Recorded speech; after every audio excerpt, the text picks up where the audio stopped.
ಎಲ್ಲರಿಗೂ ನಮಸ್ಕಾರ. ಇದು ಸುದ್ದಿ ಟಿವಿ ಡಿಜಿಟಲ್. ನಾನು ಶಶಿಧರ್ ಭಟ್. ನನಗೆ ಬೆಂಬಲ ನೀಡುತ್ತಿರುವವರಿಗೆ, ಲೈಕ್ ಮಾಡುತ್ತಿರುವವರಿಗೆ, ಸಬ್ಸ್ಕ್ರೈಬ್ ಮಾಡುತ್ತಿರುವವರಿಗೆ ನಾನು ಕೃತಜ್ಞನಾಗಿದ್ದೇನೆ. ದಯವಿಟ್ಟು ನನ್ನ ಚಾನಲನ್ನು ಲೈಕ್ ಮಾಡಿ, ಸಬ್ಸ್ಕ್ರೈಬ್ ಮಾಡಿ, ಹಾಗೆಯೇ ಸಾಧ್ಯ ಆದರೆ ಸಹಾಯ ಮಾಡಿ. ಇವತ್ತು ನಾನು ಒಂದು ವಿಚಾರದ ಬಗ್ಗೆ ಮಾತನಾಡ್ತಾ ಇದ್ದೇನೆ ಈ ಸಂಜೆ. ಅದು ಹಿಜಾಬ್ಗೆ ಸಂಬಂಧಪಟ್ಟ ಹಾಗೆ. ಕಳೆದ 1 ವರ್ಷಗಳಿಂದ ಹೆಚ್ಚು ಅವಧಿಯಲ್ಲಿ ಈ ಹಿಜಾಬ್ ಏನಿದೆ ಇದು ಕರ್ನಾಟಕದ ಒಳಗಡೆ ಅಲ್ಲೋಲ ಕಲ್ಲೋಲವನ್ನೇ ಉಂಟು ಮಾಡಿತ್ತು. ಹಿಜಾಬ್ ಪರವಾಗಿ ಮತ್ತು ವಿರುದ್ಧವಾಗಿ ಜನ ರಸ್ತೆಗೆ ಇಳಿದಿದ್ರು. ಗಲಾಟೆ ಮೇಲೆ ಗಲಾಟೆ, ಅದಾದ ಮೇಲೆ ಅದು ನ್ಯಾಯಾಲಯದ ಮೆಟ್ಟಿಲನ್ನು ಏರಿತು. ಇವತ್ತು ಸರ್ವೋಚ್ಚ ನ್ಯಾಯಾಲಯದ ದ್ವಿಸದಸ್ಯ ಪೀಠ ಏನಿದೆ ತಮ್ಮ ತೀರ್ಪನ್ನು ನೀಡಿದೆ. ಆದರೆ ಇಬ್ಬರು ನ್ಯಾಯಾಧೀಶರುಗಳು ಕೂಡ ವಿಭಿನ್ನವಾದ ಅಭಿಪ್ರಾಯವನ್ನು ವ್ಯಕ್ತಪಡಿಸಿದ್ದರಿಂದ ಈ ವಿವಾದ ಈಗ ಮುಖ್ಯ ನ್ಯಾಯಮೂರ್ತಿಗಳ ಅಂಗಳಕ್ಕೆ ಹೋಗಿದೆ. ಅವರು ಕಾನ್ಸ್ಟಿಟ್ಯೂಷನಲ್ ಬೆಂಚನ್ನು ರಚಿಸ್ತಾರೋ, ವಿಸ್ತಾರವಾದ ಬೆಂಚ್ಗೆ ಇದನ್ನು ಒಪ್ಪಿಸ್ತಾರೋ ಗೊತ್ತಿಲ್ಲ, ಇದು ಅವರಿಗೆ ಬಿಟ್ಟಿದ್ದು. ಹೀಗಾಗಿ ಈ ಇಡೀ ವಿವಾದ ಈಗ ಒಂದು ಹಂತಕ್ಕೆ ಬಂದು ತಲುಪಿದೆ. ಸೊ ಈ ತೀರ್ಪಿನ ವಿವರಗಳೇನು ಅನ್ನೋದು ಈಗಾಗಲೇ ಮಾಧ್ಯಮದಲ್ಲಿ ಬಂದಿದೆ. ಅದರ ಬಗ್ಗೆ ನಾನು ಹೆಚ್ಚು ಮಾತನಾಡೋದಕ್ಕೆ ಹೋಗಲ್ಲ. ಆದರೆ ಸರಳವಾಗಿ ಒಬ್ಬ ನ್ಯಾಯಾಧೀಶರು ಹಿಜಾಬ್ ಪರವಾಗಿಯೂ, ಇನ್ನೊಬ್ಬ ನ್ಯಾಯಾಧೀಶರು ಹಿಜಾಬ್ಗೆ ವಿರೋಧವಾಗಿಯೂ ತಮ್ಮ ತೀರ್ಪನ್ನು ನೀಡಿದ್ದಾರೆ. ರಾಜ್ಯ ಉಚ್ಚ ನ್ಯಾಯಾಲಯ ಏನು ಹಿಜಾಬನ್ನು ನಿಷೇಧಿಸಿತ್ತು ಅದು ಸರಿ ಇಲ್ಲ ಅನ್ನುವ ಮಾತನ್ನು ಒಬ್ಬ ನ್ಯಾಯಾಧೀಶರು ಹೇಳಿದರೆ, ಸರಿ ಇದೆ ಅನ್ನುವ ಮಾತನ್ನು ಇನ್ನೊಬ್ಬರು ನ್ಯಾಯಾಧೀಶರು ಹೇಳಿದ್ದಾರೆ. ಸೊ ಈ ತೀರ್ಪು ಬಂದ ಮೇಲೆ ಬಹಳಷ್ಟು ಮುಖ್ಯ ಪ್ರಶ್ನೆಗಳಿಗೆ ನಾವು ಉತ್ತರವನ್ನು ಕಂಡುಕೋಬೇಕಾಗಿದೆ. ಧಾರ್ಮಿಕ ಸ್ವಾತಂತ್ರ್ಯ ಮತ್ತು ವ್ಯಕ್ತಿ ಸ್ವಾತಂತ್ರ್ಯದ ಪ್ರಶ್ನೆ ಇದೆ. ಧಾರ್ಮಿಕ ಸ್ವಾತಂತ್ರ್ಯ ಎಲ್ಲಿಯವರೆಗೆ ಇದೆ, ವ್ಯಕ್ತಿ ಸ್ವಾತಂತ್ರ್ಯ ಮತ್ತು ಧಾರ್ಮಿಕ ಸ್ವಾತಂತ್ರ್ಯಕ್ಕೂ ಇರುವ ಸಂಬಂಧ ಏನು? ಯಾವುದೇ ಒಂದು ಬಟ್ಟೆಯನ್ನು ಧರಿಸುವುದೇನಿದೆ ಶೈಕ್ಷಣಿಕ ಸಂಸ್ಥೆಗಳಲ್ಲಿ ಅದು ಧಾರ್ಮಿಕ ಸ್ವಾತಂತ್ರ್ಯದ ವ್ಯಾಪ್ತಿಯಲ್ಲಿ ಬರುತ್ತಾ ಇಲ್ವಾ? ಹಾಗೆಯೇ ಸಮವಸ್ತ್ರವನ್ನು ಧರಿಸುವುದೇನಿದೆ, ಇದೇ ಸಮವಸ್ತ್ರವನ್ನು ಧರಿಸಬೇಕು ಅನ್ನೋದಿದೆಯಲ್ಲ, ಅದು ಧಾರ್ಮಿಕ ಸ್ವಾತಂತ್ರ್ಯದ ಉಲ್ಲಂಘನೆ. ಹಾಗೆಯೇ ಹಿಜಾಬ್ ಧರಿಸುವುದು ಇಸ್ಲಾಂ ಧರ್ಮದ ಭಾಗವೇ ಹೌದೋ ಅಲ್ವೋ? ಹೀಗೆ ಹಲವು ಪ್ರಶ್ನೆಗಳಿವೆ. ಈ ಪ್ರಶ್ನೆಗಳಿಗೆ ಇಬ್ಬರು ನ್ಯಾಯಾಧೀಶರು ತಮ್ಮದೇ ಆದ ಒಂದು ಅಭಿಪ್ರಾಯವನ್ನು, ತೀರ್ಪನ್ನು ನೀಡಿದ್ದಾರೆ. ಸೊ ರಾಜ್ಯ ಸರ್ಕಾರ ಈ ಹಿಜಾಬ್ ಅನ್ನು ಶೈಕ್ಷಣಿಕ ಸಂಸ್ಥೆಗಳಲ್ಲಿ ನಿಷೇಧಿಸಿ ಒಮ್ಮೆಲೆ ಆದೇಶ ಹೊರಡಿಸಿತು. ಅಲ್ಲಿಯವರೆಗೆ ಮುಸ್ಲಿಂ ಹೆಣ್ಣು ಮಕ್ಕಳು ಹಿಜಾಬನ್ನು ಧರಿಸಿಯೇ ಬರ್ತಾ ಇದ್ರು. ಸರ್ಕಾರ ಕೊಡುವ ಕಾರಣ ಏನು ಹಿಜಾಬ್ ನಿಷೇಧಿಸುವುದಕ್ಕೆ ಅಂತ? ಸರ್ಕಾರ ಮಕ್ಕಳಲ್ಲಿ ಒಂದು ಸಮಾನತೆ ಬರಬೇಕು ಅನ್ನುವ ದೃಷ್ಟಿಯಿಂದ ಈ ತೀರ್ಮಾನವನ್ನು ತೆಗೆದುಕೊಂಡಿದೆ. ಶೈಕ್ಷಣಿಕ ಸಂಸ್ಥೆಗಳಲ್ಲಿ ಎಲ್ಲ ಮಕ್ಕಳು ಒಂದೇ ರೀತಿ ಇರಬೇಕು, ಅವರು ಬೇರೆ ಬೇರೆಯಾಗಿರಬಾರದು, ಅವರ ನಡುವೆ ಧಾರ್ಮಿಕ ಕಾರಣಕ್ಕಾಗಿ ಭಿನ್ನಮತ ಉಂಟಾಗಬಾರದು. ನೋಡಿದ ತಕ್ಷಣ ಇವರು ಇಂತಹ ಧರ್ಮಕ್ಕೆ ಸೇರಿದವನು, ಇಂತಹ ಧರ್ಮಕ್ಕೆ ಸೇರಿಲ್ಲ ಅನ್ನುವ ತೀರ್ಮಾನಕ್ಕೆ ಬರುವಂತೆ ಆಗಕೂಡದು. ಶಾಲೆಯ ಒಳಗಡೆ ಒಂದೇ ರೀತಿ ಕಾಣಬೇಕು, ಇದು ಸರ್ಕಾರದ ವಾದ. ಈ ತೀರ್ಪು ಬಂದ ಮೇಲೂ ಕೂಡ ಬಿಜೆಪಿಯ ಹಲವು ನಾಯಕರುಗಳು ಇದೇ ರೀತಿಯ ಅಭಿಪ್ರಾಯವನ್ನು ರಾಷ್ಟ್ರ ಮಟ್ಟದಲ್ಲಿ ಮತ್ತು ರಾಜ್ಯ ಮಟ್ಟದಲ್ಲಿ ವ್ಯಕ್ತಪಡಿಸ್ತಾ ಇದ್ದಾರೆ. ಮತ್ತು ಈ ಒಂದು ಹಿಜಾಬ್ ನಿಷೇಧದ ತೀರ್ಮಾನ ಸರ್ಕಾರದ್ದೇನಿದೆ ಅದನ್ನು ಅವರು ಸಮರ್ಥಿಸಿಕೊಳ್ತಾ ಇದ್ದಾರೆ. ಹಾಗಿದ್ರೆ ಕೇವಲ ಬಟ್ಟೆ ಬದಲಿಸುವುದರಿಂದ ಅಥವಾ ಒಂದೇ ರೀತಿಯ ಸಮವಸ್ತ್ರ ಧರಿಸುವುದರಿಂದ ಸಮಾನತೆ ಬರುತ್ತಾ? ಅವರ ನಡುವೆ ಇರುವ ವ್ಯತ್ಯಾಸ ಏನಿದೆ ಆ ವ್ಯತ್ಯಾಸ ಹೋಗುತ್ತಾ? ಮೊದಲನೇದಾಗಿ ಧರ್ಮಗಳ ನಡುವೆ ಒಡಕನ್ನು ಉಂಟು ಮಾಡಲಾಗಿದೆ. ಒಬ್ಬ ವ್ಯಕ್ತಿ ನೋಡಿದ ತಕ್ಷಣ ಅವನು ಇಂತಹ ಧರ್ಮಕ್ಕೆ ಸೇರಿದವನು ಅನ್ನೋದೇನಿದೆ ಅದು ಅವರ ಮನಸ್ಸಿನಲ್ಲಿ ಉಳ್ಕೊಳ್ಳುತ್ತೆ. ಇನ್ನು ನಮ್ಮ ಹೆಸರುಗಳು ಧರ್ಮ ಸೂಚಕವೂ ಜಾತಿ ಸೂಚಕವೂ ಆಗಿವೆ. ನೀವು ಹೆಸರು ಹೇಳಿದ ತಕ್ಷಣ ಗೊತ್ತಾಗುತ್ತೆ ಈ ಧರ್ಮಕ್ಕೆ ಈ ಜಾತಿಗೆ ಸೇರಿದವನು.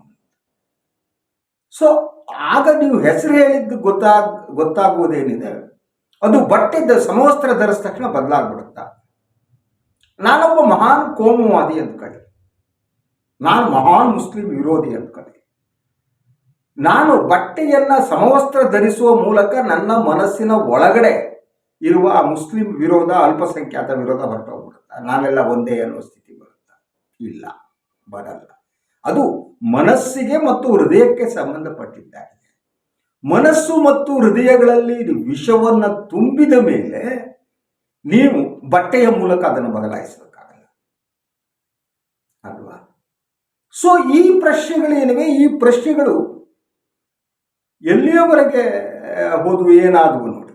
ಈಗ ಇದೇ ಪ್ರತಿಭಟನೆಗಳಿಗೆ ಏನು ನಡೀತಾ ಇದ್ದು ಒಂದು ಸ್ವಲ್ಪ ಫ್ಲ್ಯಾಶ್ ಬ್ಯಾಕಿಗೆ ಹೋಗಿ. ಹಿಜಾಬ್ ಧರಿಸುವುದರ ಬಗ್ಗೆ ಸರ್ಕಾರ ತೀರ್ಮಾನ ಕೈಗೊಳ್ಳುವ ಹಂತ ಇದೆಯಲ್ಲ, ಆ ಹಂತದಲ್ಲೇನೆ ಸಂಘ ಪರಿವಾರವನ್ನು ಬೆಂಬಲಿಸುವ ವಿದ್ಯಾರ್ಥಿಗಳು, ABVP ಮೊದಲಾದ ಸಂಘಟನೆಯವರು ಕೇಸರಿ ಶಾಲು ಹಾಕಿಕೊಂಡು ಬಂದರು. ನೀವು ಹಿಜಾಬ್ ಹಾಕಿದ್ರೆ ನಾವು ಕೇಸರಿ ಶಾಲು ಹಾಕ್ತೀವಿ. ಏನಿದು ತೋರಿಸುತ್ತೆ? ಅವರಲ್ಲಿ ನಿಜವಾಗಿ ಕೇಸರಿ ಶಾಲು ಅನ್ನುವುದೇನಿದೆ, ಅವರು ಹಿಂದೂ ಧರ್ಮವನ್ನು ಪ್ರೀತಿಸುವ ಮೂಲಕ ಅದನ್ನು ಹಾಕಿದ್ರ? ಇಲ್ಲ. ಆ ಕೇಸರಿ ಶಾಲು ಹಾಕಿಕೊಂಡು ಬಂದ ಹುಡುಗರು ಹಿಜಾಬ್ ಹಾಕಿಕೊಂಡು ಬರುವ ಹೆಣ್ಣು ಮಕ್ಕಳನ್ನು ಬೆದರಿಸುವುದು ಮನಸ್ಥಿತಿ ಅದರಲ್ಲಿ ಇತ್ತು. ಅಂದರೆ ಹಿಂದೂ ಈ ಸಂಕೇತಗಳೇನಿವೆ, ಧಾರ್ಮಿಕ ಸಂಕೇತಗಳೇನಿವೆ, ಈ ಧಾರ್ಮಿಕ ಸಂಕೇತಗಳನ್ನು ನೀವು ಯಾಕೆ ಬಳಸಿದ್ದೀರಿ ಅಂದರೆ ನಿಮಗೆ ಇನ್ನೊಂದು ಧಾರ್ಮಿಕ ಸಂಕೇತದ ಬಗ್ಗೆ ದ್ವೇಷ ಇದೆ, ಸಿಟ್ಟಿದೆ, ಅದನ್ನು ನಿಲ್ಲಿಸಬೇಕು ಅನ್ನೋದಕ್ಕೆ ಬಳಸ್ತಿದ್ದೀರ ಹೊರತು ನಿಮ್ಮನ್ನು ಅಥವಾ ನಿಮ್ಮ ಧರ್ಮವನ್ನು ಪ್ರದರ್ಶಿಸಬೇಕು ಅಂತ. ಅದು ಮೂಲಭೂತವಾಗಿ ಸಮಸ್ಯೆ ಇರೋದು ಅಲ್ಲೇನೆ. ಸೊ ಮತ್ತು ಅದರ ಜೊತೆಗೆ ಒಂದು ಕಲಿಕೆಗೂ ಶಿಸ್ತಿಗೂ ಸಮಾನತೆಗೂ ಸಮವಸ್ತ್ರ ಧರಿಸುವುದಕ್ಕೂ ಏನಾದರೂ ಸಂಬಂಧ ಇದೆಯಾ ಅಂತ ನೀವು ಇತ್ತೀಚಿನ ಕೆಲವು ಪರೀಕ್ಷಾ ಪರಿಣಾಮಗಳನ್ನು ನೋಡಿ. ಮುಸ್ಲಿಂ ಹುಡುಗಿಯರು ಅತ್ಯುತ್ತಮವಾದ ಮಾರ್ಕ್ಸನ್ನು ಸ್ಕೋರ್ ಮಾಡಿದ್ದಾರೆ. ಹಿಜಾಬ್ ಧರಿಸಿ ಬಂದವರು ಟಾಪ್ನಲ್ಲಿದ್ದಾರೆ. ಆ ಲಿಸ್ಟನ್ನು ನನಗಿಲ್ಲಿ ಹೇಳೋದಕ್ಕೆ ಸಮಯ ಇಲ್ಲ, ಯಾವ್ಯಾವುದರಲ್ಲಿ ಬಂದಿದ್ದಾರೆ ಏನು, ಅತ್ಯುತ್ತಮ ಸಾಧನೆ ಮಾಡಿದ್ದಾರೆ. ಸೊ ಅದರಿಂದ ಬಟ್ಟೆಗೂ ಮತ್ತು ಶೈಕ್ಷಣಿಕ ಸಾಧನೆಗೂ ಕಲಿಕೆಗೂ ಸಂಬಂಧ ಇಲ್ಲ. ಸಮವಸ್ತ್ರ ಧರಿಸಿದವನು ಅತ್ಯದ್ಭುತವಾಗಿ ಸ್ಕೋರ್ ಮಾಡ್ತಾನೆ, ಕಲಿತಾನೆ. ಸಮವಸ್ತ್ರ ಇಲ್ಲದವನು ಕಲಿಯುವುದಿಲ್ಲ. ಇದು ಸತ್ಯ ಅಲ್ಲ.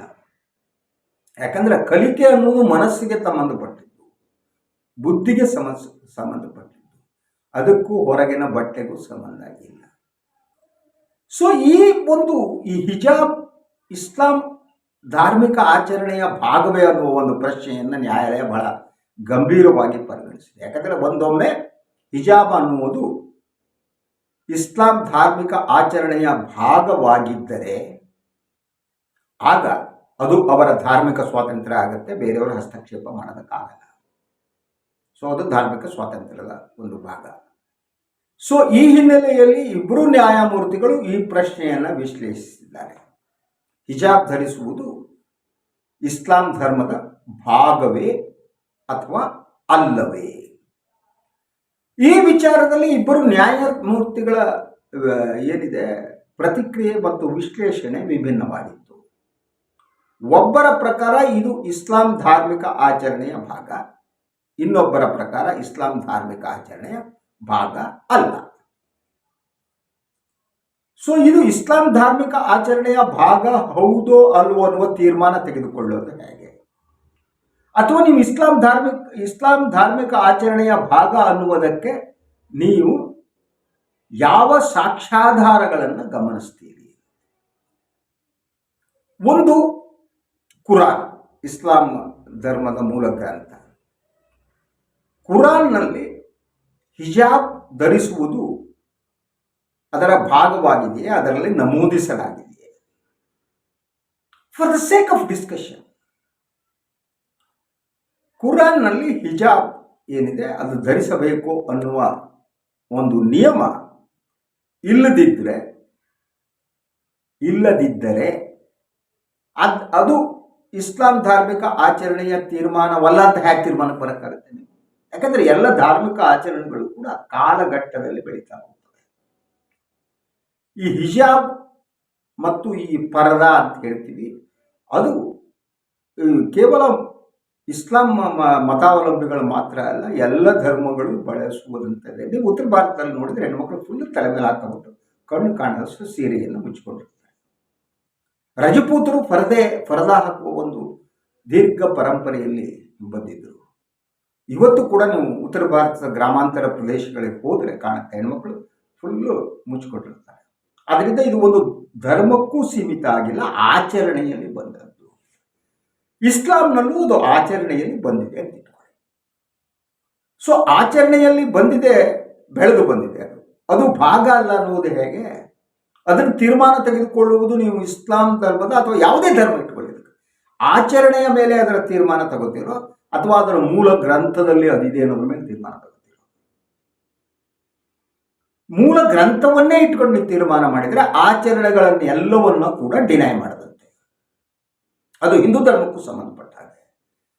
ಯಾಕಂದ್ರೆ ಮೂಲ ಗ್ರಂಥದಲ್ಲಿ ಏನು ಹೇಳುತ್ತೆ ಅದು ಆಚರಣೆಯಲ್ಲಿ ಇರಲ್ಲ, ಆಚರಣೆಯಲ್ಲಿ ಬದಲಾಗ್ತಾ, ಧರ್ಮಗಳು ಬದಲಾಗ್ತಾ ಹೋಗ್ತವೆ. ಅದರ ಜೊತೆಗೆ ಯಾವುದೇ ಧರ್ಮದ ಆಚರಣೆ ಇರುತ್ತಲ್ಲ, ಅದು ಆ ಧರ್ಮದ ಭಾಗವೋ ಅಲ್ಲವೋ ಎಂಬುದನ್ನು ತೀರ್ಮಾನ ಮಾಡಬೇಕಾದವ್ರು ಯಾರು? ನ್ಯಾಯಾಲಯವೇ, ಆಯಾ ಧರ್ಮದವರೇ. ಆಯಾ ಧರ್ಮದವರು ತೀರ್ಮಾನ ಮಾಡಬೇಕು ಅಂತಂದ್ರೆ ಆಯಾ ಧರ್ಮದವರು ಅದನ್ನು ಏನು ಹೇಳ್ತಾರೋ ಅದನ್ನ ಸಾಕ್ಷ್ಯವಾಗಿ ಪರಿಗಣಿಸಬೇಕು ಅಲ್ವಾ? ಅದಿಲ್ಲದಿದ್ದರೆ ನೀವು ಮೂಲ ಗ್ರಂಥವನ್ನ ಇಟ್ಟುಕೊಂಡು ಎಷ್ಟು ಧರ್ಮವನ್ನ ನೀವು ವಿಶ್ಲೇಷಣೆ ಮಾಡಕ್ಕೆ ಸಾಧ್ಯ ಆಗುತ್ತೆ? ನಾಳೆ ಇನ್ನೊಂದೇನೋ ಬರುತ್ತೆ, ಮತ್ತೊಂದೇನೋ ಬರುತ್ತೆ. ಅದನ್ನ ಆಯಾ ಧರ್ಮದವರು ತೀರ್ಮಾನಿಸಬೇಕು ಅಥವಾ ಇನ್ನೊಬ್ಬರು ತೀರ್ಮಾನ ಮಾಡಬೇಕು. ಒಂದು ಧರ್ಮದ ಆಚರಣೆಯನ್ನು ವಿಶ್ಲೇಷಿಸುವ ಹಕ್ಕು ಆ ಧರ್ಮದವರಿಗಿದೆಯೋ ಇನ್ನೊಂದು ಧರ್ಮದವರಿಗೆ ಇದೆಯೋ? ನನ್ನ ಪ್ರಕಾರ ಯಾವ ಧರ್ಮದಲ್ಲಿ ಬದಲಾವಣೆ ಆಗಬೇಕೋ ಅದನ್ನು ಆ ಧರ್ಮದವರೇ ತೀರ್ಮಾನಿಸಬೇಕು, ಇನ್ನೊಂದು ಧರ್ಮದವರಲ್ಲ. ಇಸ್ಲಾಂ ಧರ್ಮದಲ್ಲಿ ಇರಬಹುದಾದ ಲೋಪದೋಷಗಳನ್ನು ಸರಿಪಡಿಸುವ ಹೊಣೆಗಾರಿಕೆ ಮುಸಲ್ಮಾನರಿಗೆ ಮಾತ್ರ ಇರುತ್ತೆ ಹೊರತು ಬೇರೆ ಧರ್ಮದವರಿಗೆ ಇರಲ್ಲ. ಹಾಗೆಯೇ ಹಿಂದೂ ಧರ್ಮದಲ್ಲಿ ಏನು ಬದಲಾವಣೆ ಆಗಬೇಕು ಅನ್ನುವುದು ಹಿಂದೂ ಧರ್ಮ ಅನುಯಾಯಿಗಳು ಆ ಬಗ್ಗೆ ತೀರ್ಮಾನ ಕೈಗೊಳ್ಳಬೇಕು ಹೊರತು ಮುಸ್ಲಿಮರು, ಕ್ರಿಶ್ಚಿಯನ್ರು ಇನ್ನೊಬ್ಬರು ತೀರ್ಮಾನ ತೆಗೆದುಕೊಳ್ಳೋದು ಸರಿಯಲ್ಲ. ಆಯಾ ಧರ್ಮದ ಒಳಗಡೆ ಒಂದು ಬದಲಾವಣೆಯ ಗಾಳಿ ಬೀಸ್ತಾ ಇರಬೇಕು ಸದಾ, ಆವಾಗ ಧರ್ಮ ಜೀವಂತವಾಗಿರುತ್ತೆ. ಅಂಥ ವಾತಾವರಣವನ್ನು ಸೃಷ್ಟಿಸಬೇಕಾದವರು ಆಯಾ ಧರ್ಮದ ಅನುಯಾಯಿಗಳು ಮಾತ್ರ. ಆ ಕಾರಣದಿಂದ ಆಯಾ ಧರ್ಮದವರು ಏನು ಹೇಳ್ತಾರೆ ಅದನ್ನು ಒಪ್ಕೋಬೇಕು. ಬಟ್ ಇಲ್ಲಿನ ಮಹಾನ್ ದುರಂತ ಅಂತಂದ್ರೆ ಈ ದೇಶದಲ್ಲಿ ಇಸ್ಲಾಂ ಧರ್ಮದಲ್ಲಿ ಏನು ಬದಲಾಗಬೇಕು ಅನ್ನೋದನ್ನ ಹಿಂದೂಗಳು ಮಾತಾಡ್ತಾರೆ, ಹಿಂದೂ ಧರ್ಮದಲ್ಲಿ ಏನು ಬದಲಾಗಬೇಕು ಅಂತ ಈ ಇಸ್ಲಾಂ ಇಂಟೆಲೆಕ್ಚುವಲ್ಸ್ ಮಾತಾಡ್ತಾರೆ. ಹೇಗೆ ಅಂದರೆ ನನ್ನಲ್ಲಿ ಏನು ಬದಲಾವಣೆ ಆಗಬೇಕು ಅನ್ನೋದನ್ನ ನಾನು ತೀರ್ಮಾನ ಕೈಗೊಳ್ಳಬೇಕು ಹೊರತು ಹೊರಗಿನವರಲ್ಲ. ಹಾಗೇನೆ ಆಯಾ ಧರ್ಮವನ್ನು ಅನುಸರಿಸುವವರು ಆಯಾ ಧರ್ಮದಲ್ಲಿ ಆಗುವ ಬದಲಾವಣೆ ಆಗಬೇಕಾದ ಬದಲಾವಣೆ ಏನು ಅಂತ ತೀರ್ಮಾನ ತಗೋಬೇಕು, ಮತ್ತವರಿಗೆ ಹಕ್ಕಿರಲ್ಲ. ಆದ್ದರಿಂದ ಹಿಜಾಬ್ ಧರಿಸಬೇಕೋ ಧರಿಸಬಾರದು ಅನ್ನೋದೇನಿದೆ ಅದರ ತೀರ್ಮಾನವನ್ನು ಮುಸಲ್ಮಾನರೇ ತೀರ್ಮಾನಿಸಬೇಕು. ನಾವು ಸಲಹೆ ಕೊಡ್ಬೋದು, ಹಿಜಾಬ್ ಅನ್ನೋದು ಮಹಿಳಾ ಸ್ವಾತಂತ್ರ್ಯ ಧಕ್ಕೆರಿ, ಅದನ್ನ ಬದಲು ಮಾಡ್ಕೊಳ್ಳಿ ಅಂತ ಹೇಳಿ. ಕಾನೂನು ಪ್ರಕಾರ ಅದನ್ನು ನಿಷೇಧಿಸುವ ಹಕ್ಕಿಲ್ಲ. ಅದರ ಜೊತೆ ಇದಕ್ಕೊಂದು ಮೂಲಭೂತವಾದ ಒಂದು ಪ್ರಶ್ನೆ ಇದೆ. ಧಾರ್ಮಿಕ ಸಂಕೇತಗಳು, ಚಿಹ್ನೆಗಳೇನಿರ್ತವೆ ಅದನ್ನು ಬಹಿರಂಗವಾಗಿ ಪ್ರದರ್ಶಿಸಬೇಕೇ ಬೇಡವೇ ಅನ್ನೋದು ಇದು ಬಹಳ ಮುಖ್ಯವಾದ ಈ ಪ್ರಶ್ನೆ. ಈ ಪ್ರಶ್ನೆಗೆ ನೀವು ಉತ್ತರ ಸಿಕ್ಕರೆ ಬಹುತೇಕ ಉಳಿದ ಪ್ರಶ್ನೆಗಳಿಗೆ ಉತ್ತರ ದೊರೆಯುತ್ತೆ. ನಾನು ವೈಯಕ್ತಿಕವಾಗಿ ಧಾರ್ಮಿಕ ಚಿಹ್ನೆಗಳನ್ನು ಬಹಿರಂಗವಾಗಿ ಪ್ರದರ್ಶಿಸುವುದಕ್ಕೆ ನಾನು ವಿರೋಧವಾಗಿದ್ದೇನೆ. ಸೊ ನೀವು ಬಹಿರಂಗವಾಗಿ ಧಾರ್ಮಿಕ ಚಿಹ್ನೆಗಳನ್ನು ಬಳಸಿದ ಸಮಸ್ಯೆ ಪ್ರಾರಂಭ ಆಗುತ್ತೆ ಅಂತ ನನಗೆ ಅನ್ನಿಸುತ್ತೆ. ಆದರೆ ಅದನ್ನು ನೀವು ನಿಲ್ಲಿಸೋದಕ್ಕಾಗಲ್ಲ. ಈಗ ನೋಡಿ, ಈಗ ಹಿಜಾಬನ್ನು ನಿಷೇಧಿಸಿರುವ ಸರ್ಕಾರ ಅದರ ಸಚಿವರೇ ಹಿಂದೂ ಧಾರ್ಮಿಕ ಲಾಂಛನವಾದ ಕೇಸರಿ ಶಾಲನ್ನು ಹಾಕಿಕೊಂಡು ಈವನ್ ಕ್ಯಾಬಿನೆಟ್ ಮೀಟಿಂಗಿಗೂ ಹೋಗುವ ಹಂತಕ್ಕೆ ನಾವು ಬಂತೇವೆ. ಪ್ರತಿ ಸರ್ಕಾರಿ ಕಾರ್ಯಕ್ರಮದಲ್ಲಿ ಮತ್ತು ಬಹಿರಂಗ ಸಾರ್ವಜನಿಕ ಸಭೆ ಸಮಾರಂಭಗಳಲ್ಲಿ ಕೇಸರಿ ಶಾಲು ಹಾಕಿಕೊಂಡು ಪ್ರತಿಯೊಬ್ಬ ಶಾಸಕರು ಕೂಡ ಮಂತ್ರಿಗಳು ಕೂಡ ಪ್ರದರ್ಶನ ಮಾಡ್ತಾ ಹೊರಡ್ತಾರೆ. ಹೀಗೆ ಸಾರ್ವಜನಿಕವಾಗಿ ಸರ್ಕಾರಿ ಕಚೇರಿಗಳಲ್ಲಿ ಇದು ಧರ್ಮ ನಿರಪೇಕ್ಷ ರಾಷ್ಟ್ರ, ನೀವು ಕ್ಯಾಬಿನೆಟ್ ಮೀಟಿಂಗ್ನಿಂದ ಹಿಡಿದು ಸಚಿವರ ಸಭೆಗಳವರೆಗೆ ಎಲ್ಲ ಸರ್ಕಾರಿ ಕಾರ್ಯಕ್ರಮದಲ್ಲಿ ನೀವು ಕೇಸರಿ ಶಾಲ್ ಹಾಕಿಕೊಳ್ಳುವವರು ನಿಮಗೆ ಯಾವ ಮೊರಾಲಿಟಿ ಇದೆ ಇನ್ನೊಬ್ಬರು ಹಿಜಾಬ್ ಹಾಕಿಕೊಳ್ಳುವುದು ಅಂತ ಹೇಳೋದಕ್ಕೆ? ಕೇಸರಿ ಶಾಲು ಹಾಕಿಕೊಳ್ಳುವುದು ಹಿಂದೂ ಧರ್ಮದ ಆಚರಣೆಯೇನಾ? ಯಾವ ಧರ್ಮ ಗ್ರಂಥದಲ್ಲಿ ಕೇಸರಿ ಶಾಲು ಹಾಕಬೇಕು ಅಂತ ಹೇಳಿದೆ? ರಾಮಾಯಣದಲ್ಲಿದೆಯಾ? ಮಹಾಭಾರತದಲ್ಲಿದೆಯಾ? ಉಪನಿಷತ್ತುಗಳಲ್ಲಿದೆಯಾ? ವೇದದಲ್ಲಿ ಇದೆಯಾ? ಭಗವದ್ಗೀತೆಯಲ್ಲಿದೆಯಾ ಕೇಸರಿ ಶಾಲು ಹಾಕ ಬನ್ನಿ ಅಂತೇಳಿ? ಎಲ್ಲಿದೆ ಕೇಸರಿ ಶಾಲು? ಕೇಸರಿ ಶಾಲನ್ನು ಒಂದು ಧಾರ್ಮಿಕ ಅಸ್ತ್ರವನ್ನಾಗಿ ಬದಲಿಸಿದ್ದೀರಿ. ಹೀಗೆ ಕೇಸರಿ ಶಾಲನ್ನು ಧಾರ್ಮಿಕ ಅಸ್ತ್ರವಾಗಿ ಬಳಸಿದವರು ಇನ್ನೊಂದು ಧರ್ಮದವರು ಇದನ್ನು ಹಾಕಬೇಕು ಹಾಕಬಾರದು ಅಂತ ಹೇಳುವ ನೈತಿಕ ಹಕ್ಕೆಲ್ಲಿದೆ ನಿಮಗೆ? ನೀವು ಯಾವಾಗ ಶಾಸನ ಸಭೆಯನ್ನು ಪ್ರವೇಶಿಸ್ತೀರಿ, ಮಂತ್ರಿಗಳಾಗ್ತೀರಿ, ನೀವು ಧರ್ಮ ನಿರಪೇಕ್ಷರಾಗಿರ್ಬೇಕು. ಅದು ನಮ್ಮ ಸಂವಿಧಾನ ನಮಗೆ ತಿಳಿಸ್ಕೊಟ್ಟದ್ದು, ಸಂವಿಧಾನದಲ್ಲಿ ಇರುವಂತಹದ್ದು. ಅಂಥ ಸಂವಿಧಾನವನ್ನು ಪ್ರತಿ ನಿಮಿಷ ಉಲ್ಲಂಘಿಸುವ ನೀವು, ಕೇಸರಿ ಶಾಲನ್ನು ಒಂದು ಅಸ್ತ್ರವಾಗಿ ಬಳಸುವ ನೀವು ಹೇಗೆ ಹಿಜಾಬ್ ಬಗ್ಗೆ ತೀರ್ಮಾನ ತಗೋತೀರಿ? ಸ್ಕೂಲ್ಗಳಲ್ಲಿ, ಶಾಲೆಗಳಲ್ಲಿ ಹಿಜಾಬ್ ಹಾಕೂಡುದು ಅಂತ. ಹಾಗೇನೆ ಜುಟ್ಟು ಬಿಡಬಾರದು ಬ್ರಾಹ್ಮಣರು, ಇನ್ನೊಂದು ಮಾಡಬಾರ್ದು ಅಂತ ತೀರ್ಮಾನ ತೆಗೆದುಕೊಳ್ಳಿ. ನೋಡೋಣ, ಹಿಂದೂ ಧರ್ಮದಲ್ಲಿರುವಂಥದ್ದು ಬಹಿರಂಗವಾಗಿ ಇನ್ನೂ ಮಾಡಬೇಡಿ. ಬರಬೇಕಾದ್ರೆ ಹೇರ್ ಕಟಿಂಗ್ ಹಿಂಗೆ ಇರಬೇಕು. ಇದನ್ನೆಲ್ಲ ಆಯಾ ಶಾಲೆಗಳು ಯಾರು ಬೇಕೋ ತೀರ್ಮಾನ ತಗೋತಾರೆ, ಆ ಧರ್ಮದವರು ತೀರ್ಮಾನ ತಗೋತಾರೆ. ನಾನು ನಂಬಿದ ಹಾಗೆ ಎಲ್ಲ ಧರ್ಮಗಳು ಕೂಡ ಇವತ್ತು ನಿಂತ ನೀರಾಗಿವೆ. ಇಸ್ಲಾಂ ಧರ್ಮದಲ್ಲಿ ಬದಲಾವಣೆ ಆಗಬೇಕಾಗಿದೆ. ಇಸ್ಲಾಂ ಇಂಟೆಲೆಕ್ಚುವಲ್ಸ್ ಕೂತು ಚರ್ಚೆ ಮಾಡಬೇಕಾಗಿದೆ. ಅದು ಇಸ್ಲಾಂ ಧರ್ಮ ಮಾತ್ರ ಅಲ್ಲ, ಹಿಂದೂ ಧರ್ಮದಲ್ಲೂ ಕೂಡ ಇಂಥದ್ದಿದೆ. ಅದರ ಜೊತೆಗೆ ನಿಜವಾಗಿ ನಾವು ಧರ್ಮ ನಿರಪೇಕ್ಷ ರಾಷ್ಟ್ರ ಅಂತ ತೋರಿಸ್ಕೋಬೇಕಾಗಿದೆ. ಅದು ಸಂವಿಧಾನ ನಮಗೆ ಕೊಟ್ಟದ್ದು. ಆ ಈ ಸಂವಿಧಾನ ಇರುವವರೆಗೆ ಇಂಥ ಕುಕೃತ್ಯಗಳನ್ನು ಎಸಗುವ ಹಾಗಿಲ್ಲ. ನಾವು ಸಂವಿಧಾನಕ್ಕೆ ಬದ್ಧರಾಗಿರಬೇಕು. ಸಂವಿಧಾನದ ಹೆಸರಿನಲ್ಲಿ ಪ್ರತಿಜ್ಞಾವಿಧಿಯನ್ನು ಸ್ವೀಕರಿಸಿ ಹೊರಗಡೆ ಹಿಂದೂ ರಾಷ್ಟ್ರಕ್ಕೆ ಏನು ಬೇಕೋ ಅದನ್ನೆಲ್ಲ ಮಾಡ್ತಾ ಹೋಗ್ತಿರಲ್ಲ. ಇದು ಸರಿನಾ? ಯೋಚನೆ ಮಾಡಿ. ಅದರಂತೆ ಹಿಂದೂ ಧರ್ಮದ ಒಳಗಡೆ ಏನು ಬದಲಾವಣೆ ಆಗಬೇಕು ಆ ಬಗ್ಗೆ ಚರ್ಚೆ ನಡೆಯಲಿ. ನಾನು ಆದ್ದರಿಂದ ನನ್ನ ಧರ್ಮದ ಬಗ್ಗೆ ಮಾತನಾಡುವ ನೈತಿಕ ಹಕ್ಕಿದೆ. ನಾನು ಹಿಂದೂವಾಗಿ ಹುಟ್ಟಿದ್ದೇನೆ, ನಾನು ಹಿಂದೂವಾಗಿ ಬದುಕ್ತಾ ಇದ್ದೇನೆ, ನಾನು ಹಿಂದೂವಾಗಿಯೇ ಸಾಯ್ತೇನೆ. ನಾನು ಹಿಂದೂ ಅನುಮಾನ ಇಲ್ಲ. ಆದರೆ ನನ್ನ ಧರ್ಮದಲ್ಲಿ ಬದಲಾವಣೆ ಆಗಲೇಬೇಕು ಅಂತ ಆಯಾ ಕಾಲಘಟ್ಟದಲ್ಲಿ ಅದು ಹಿಂದೂ ಧರ್ಮದ ಇತಿಹಾಸ. ಹಿಂದೂ ಧರ್ಮದ ಒಳಗಡೆ ಯಾವ ರೀತಿಯ ಬದಲಾವಣೆ ಆಗಬೇಕು ಅನ್ನೋದನ್ನು ಮಹಾನ್ ದಾರ್ಶನಿಕರು ನಾರಾಯಣ ಗುರು ಅಂತವ್ರು ಹೇಳಿದ್ದಾರೆ. ವಿವೇಕಾನಂದರ ಬಹುತೇಕ ಭಾಷಣಗಳು ನೋಡಿದರೆ ಅವರಷ್ಟು ಹಿಂದೂ ಧರ್ಮವನ್ನು ಟೀಕೆ ಮಾಡಿದವರು ಇನ್ನೊಬ್ಬರಿಲ್ಲ. ಹೀಗೆ ಧರ್ಮದ ಒಳಗಡೆ ಬದಲಾವಣೆ ಆಗಬೇಕು. ಒಂದು ಬದಲಾವಣೆಯ ಪ್ರವಾಹ ಹರಿಬೇಕು.